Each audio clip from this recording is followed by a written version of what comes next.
Jadi perangkah di Indo-Pasifik dengan medan kurusetranya Taiwan, kita mundur kembali ke tahun 1950-an dalam perang diplomasi antara ROC, Republic of China Chiang Kai-shek, dengan PRC, People Republic of China-nya Mao Zedong. Dalam diplomasi luar negeri, ROC duluan masuk ke PBB. Pihak Barat di awalnya hanya kenal ROC sebagai Tiongkok. Lalu di tahun 1954 terjadi krisis Selat Taiwan pertama, di mana awalnya adalah Chiang Kai-shek menempatkan ribuan tentara di dua pulau Taiwan, yaitu Pulau Kinmen dan Pulau Matsu, yang sangat berdekatan dengan mainland Tiongkok. Dijawab dengan keras oleh Mao Zedong, dua pulau itu dibombardir peluru dan roket. Kemudian terjadi lagi di tahun 1958, krisis kedua Selat Taiwan. Kembali dihajar bom dua pulau tersebut oleh Mao Zedong dari PRC. PRC tujuannya satu, mematahkan rantai Taiwan agar tidak bisa masuk daratan Tiongkok. Di antara ketegangan politik dengan Tiongkok daratan, ekonomi Taiwan di tahun 1960-an hingga tahun 1980-an, ekonomi Taiwan boom, sukses besar. Ekspor tumbuh besar dan inilah era Made in Taiwan mulai menguasai dunia. Di sisi RRC atau PRC, mereka melakukan lobby politik dengan Amerika tentunya, dan Amerika mulai melihat raksasa tidur yang bernama Tiongkok daratan. Dan untuk mudahnya diskusi kita satu katakan, Tiongkok. Oleh Kissinger, Menteri Luar Negeri Amerika yang legendaris, melihat Tiongkok jauh lebih berpotensi ke depannya sebagai mitra Amerika, di mana di tahun 1971 Tiongkok menjadi diterima dunia sebagai the real China dan masuk ke PBB. PBB ambil Tiongkok dan membuang Taiwan. Kemudian Chiang Kai-shek meninggal di tahun 1975 dan musuhnya Mao Zedong meninggal setahun kemudian di tahun 1976. Estafet kepemimpinan dilanjutkan ke Deng Xiaoping yang kemudian membuka pintu investasi barat terutama Amerika ke Tiongkok. Deng juga punya strategi unik, yaitu membuka jalur ekonomi dengan Taiwan. Bahkan oleh Deng Xiaoping, mereka boleh saling mengunjungi keluarga dari para pihak yang dulu terpisah. Perdagangan dua wilayah berkembang, tetapi tidak ikatan emosi serta ikatan budaya dua wilayah tersebut. Bahkan semakin buruk hubungannya. Masyarakat Taiwan yang ekonominya jauh lebih baik mulai mengidentifikasikan diri mereka sebagai orang Taiwan, bukan orang Tiongkok lagi. Mereka menjadi Taiwanese, not Chinese. Di tahun 1992, Partai Komunis Tiongkok mulai melakukan program jangka panjang, menyatukan satu Tiongkok yang melahirkan pandangan One China Policy, di mana hasil Kongres Partai Komunis Tiongkok menyatakan akan menyatukan kembali Taiwan ke dalam Tiongkok, reunifikasi dua Tiongkok, semua di bawah kendali Beijing dan Selat Taiwan untuk di bawah kendali Tiongkok.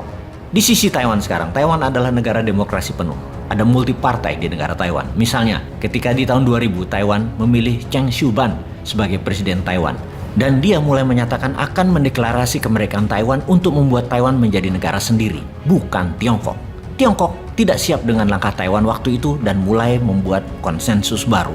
Hukum aturan baru yang direspon di tahun 2005, yaitu sebuah aturan bahwa Tiongkok bisa melakukan serangan dengan kekuatan militer untuk mengambil balik Taiwan. Ketegangan politik terhadap Tiongkok di Taiwan memuncak di tahun 2014 dengan demo gerakan mahasiswa bernama Sunflower Movement. Taiwan harus merdeka dan Taiwan bukan Tiongkok. Pada saat itu, setahun sebelumnya, 2013, Xi Jinping jadi pemimpin tertinggi Tiongkok yang melihat Sunflower Movement adalah ancaman One China Policy, mulai memfokuskan reunifikasi Taiwan dalam satu Tiongkok. Xi Jinping yang punya romantisme sejarah mulai menggaungkan China Dream, impian Tiongkok untuk menjadikan the greatest country in the world. Salah satunya mengambil Taiwan kembali. Diawali dengan model Hong Kong, One Country, Two System. Melakukan diplomasi ke Taiwan, diawali dengan diplomasi penyatuan Taiwan ke Tiongkok, One Country, Two System. Namun ide ini ditolak mentah-mentah oleh Presiden Taiwan sekarang, Tsai Ing-wen, tetap menyatakan Taiwan negara demokrasi. Dalam jabatan pertamanya di tahun 2016 yang kemudian terpilih kembali di tahun 2020, Tsai Ing-wen tetap tegas, Taiwan negara demokrasi. Taiwan yang memiliki kedaulatan penuh, punya bendera negara, punya mata uang negara, punya GDP per kapita $33.000 per tahunnya atau 2 kali dari Tiongkok, punya harga diri yang besar, punya nation pride dan nation dignity. Taiwan adalah negara cheap superpower, namun secara politik hanya 14 negara di dunia ini yang mengakui Taiwan. Negara yang mengakui Taiwan hanya negara-negara kecil seperti Vatican City, Belize, Haiti, Guatemala, Honduras, Paraguay, Tuvalu, Nauru.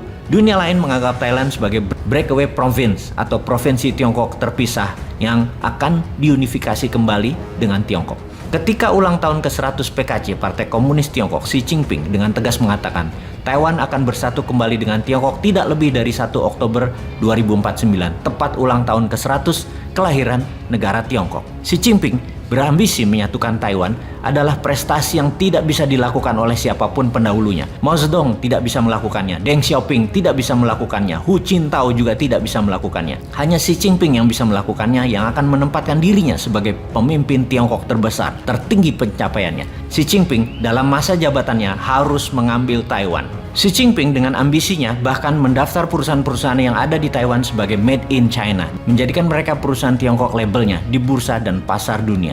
Jadi apa landasan Xi Jinping dan Tiongkok mengambil Taiwan? Kalau kita dapat simpulkan, pertama adalah romantisme sejarah, kedua adalah konsensus Kongres Partai Komunis Tiongkok tahun 1992.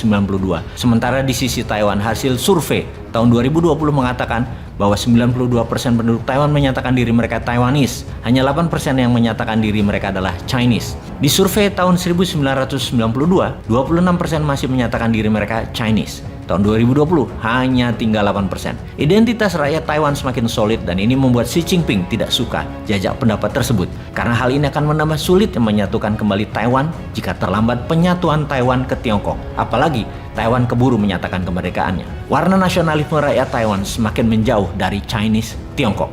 Data survei terakhir di Taiwan yang ingin merdeka sekarang ada 5,3%. Hanya 1,3% yang mau reunifikasi. Yang 93,4% tetap ingin status quo. Hal inilah yang membuat Xi Jinping tidak perlu buru-buru menyerang Taiwan secara militer, seperti komentar dalam tulisan di jurnal Foreign Policy. Namun Tiongkok tetap menyerang Taiwan dari sisi ekonomi, akan membuat Taiwan inflasi, akan membuat Taiwan resesi, akan membuat Taiwan depresi, yang bisa membuat seluruh dunia inflasi dan takluk dengan maunya Tiongkok. Pokoknya keren strategi pemimpin kelas dunianya ya. Indonesia kapan menyatukan Nusantara dan menguasai maritimnya yang buat Indonesia the greatest lagi?